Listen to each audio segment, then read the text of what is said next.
Meluasnya aksi penolakan terhadap rencana reklamasi Teluk Benoa menunjukkan masyarakat mulai teredukasi tentang seluk-beluk reklamasi. Masyarakat semakin sadar terhadap reklamasi dan dampak yang ditimbulkan nantinya. Negara mengapresiasi atas aksi penolakan reklamasi yang dilakukan masyarakat Bali. Saat ini, 36 desa adat di Bali telah bersikap menolak rencana reklamasi di Teluk Benoa. Menyikapi hal tersebut, pihaknya menilai masyarakat mulai teredukasi atau melalui proses pembelajaran tentang apa itu reklamasi dan seperti apa dampak yang ditimbulkan.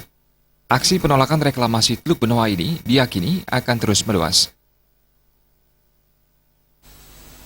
Sekarang itu sudah ada 36 desa adat yang sudah pasti menyatakan penolakan dan banyak lagi simpul-simpul masyarakat di seluruh Bali yang sudah menyatakan penolakannya terhadap reklamasi Teluk Benoa ini.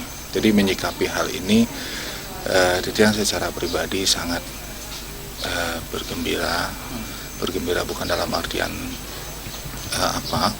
artinya sudah masyarakat Bali itu sudah teredukasi, sudah menerima satu proses pembelajaran apa dan bagaimana itu reklamasi Teluk Benoa. Karena orang Bali itu kalau tidak yakin, tidak akan berbuat.